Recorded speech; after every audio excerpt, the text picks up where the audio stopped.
We are pleased to be joined here by the President and CEO of Edison International, Pedro Pizarro. Pedro, thank you very much for joining us here on CNBC. Thanks, Brian, for having me. All right, so obviously, I'm just going to get right to it. You guys are Southern California Edison, the Eaton fire, catastrophic damage. You've got a wildlife compensation fund. You're working on coming out of that. We understand so much damage. Where do you stand now? And more importantly, what do we do going forward to make sure that, I don't know if can we make sure that something like this doesn't happen again? Yeah, well, the risk will never be zero, but the state has been doing a lot to mitigate that risk, and we need to continue that. First, on where we are so far. The Eaton fire, we have said, may have been caused by our equipment. We have not concluded that yet, but there's a lot of circumstantial evidence. There's no other probable cause that has emerged. And the company has said that we face a likely probable loss here. We said that for the last 3 quarters. We've also said, though, that we're confident that Southern California Edison will be able to make a good faith showing that it was a reasonable operator of its system, that it was prudent. And so with a safety certificate in hand under the state's framework, the proceeds for compensating victims will come from a combination of $1 billion of insurance and then the state's wildfire fund.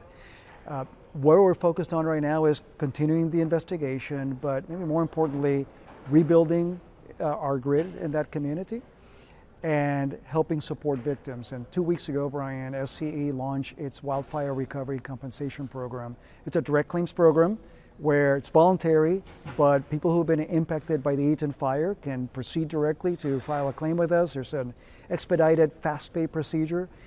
They can get an offer within 90 days of completing their information, and if they accept that, you anticipate more claims? Well, to date, we've had, I think several thousand claims that have been filed.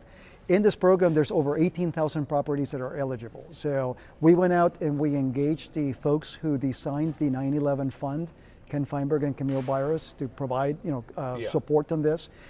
They helped us design a program that we hope will attract a lot of folks who've been impacted. And again, it's voluntary. They can choose to use an attorney or not. But for us, it's a way to help the community rebuild faster. I grew up in Los Angeles and moved down to the San Diego County as a kid. I know the area very well. It's hot, it's dry, there's winds, there's the effects of climate change that made things maybe drier and hotter and windier. But the state needs utilities. Communities, people they want the lights and the heat and the air conditioning to come on, but they also don't want to pay a fortune for their electric. I'm trying to be sympathetic to everybody involved here. How do you manage through all of that? We need to have utilities, but we're also building in a lot of fire risk areas, are we not? Yeah, absolutely. Look, the state needs healthy utilities to provide safe, reliable, clean, affordable power. At the same time, let me start with the bad news. We know that the wildfire risk will get worse, not better. We put out a white paper about 3 or 4 years ago called Adapting for Tomorrow, looked at climate adaptation. The various global climate models say that we will see 20% more wildfire ignitions from all sources in California by 2050. And then to your point, like you, my wife grew up in Southern California. She remembers a fire in her backyard in Tujunga years ago. But back then, people talked about forest fires. It was the forest. Nobody lived there, or very few people lived there.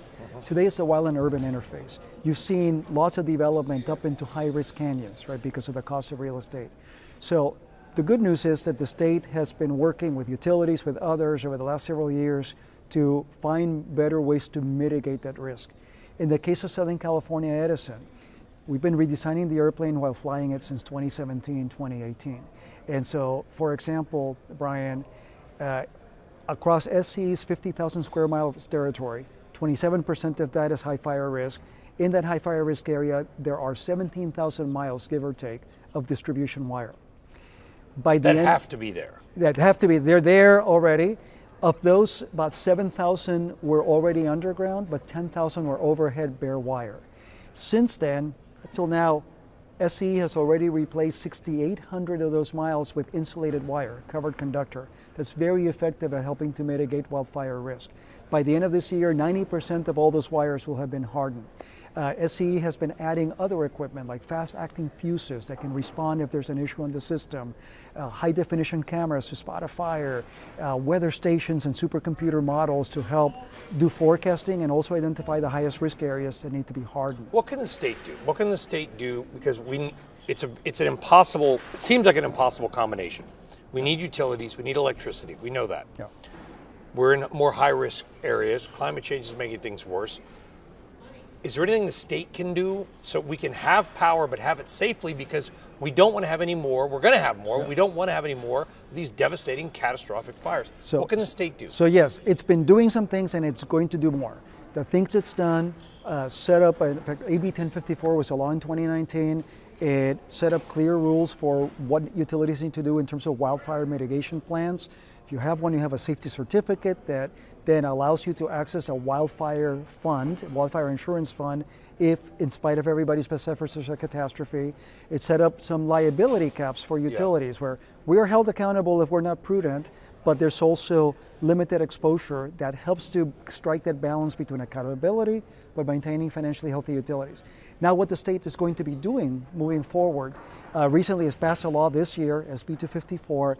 It extended that wildfire fund construct, but importantly, it set up a requirement that the California Earthquake Authority, which is the administrator of this wildfire fund, run a study due by April 1st, looking not just at the utility piece of this, but about the whole economy-wide impacts. Looking at, are their building codes and standards strong enough? Are they being implemented the right way? Do they need to be strengthened? Do you need to think about retrofits? How does the state make sure that consumers have access to affordable insurance? Because the insurance market has been really impacted by the fires. And then importantly, it recognized that utilities, their customers, their shareholders simply are not the appropriate insurers for a catastrophic risk. In the case of the Eaton fire, perhaps the spark did come from our equipment, and we're trying to learn from that. But the catastrophe is much broader. Yeah, it was 100-mile-an-hour winds moving embers 1.5 miles a minute. It was evacuation notices that did not go out in a timely way in the area that had all but one of the fatalities. It's homes that, not the fault of the residents, but the state has not really found a way to get homes retrofitted so they have the right materials to be hardened.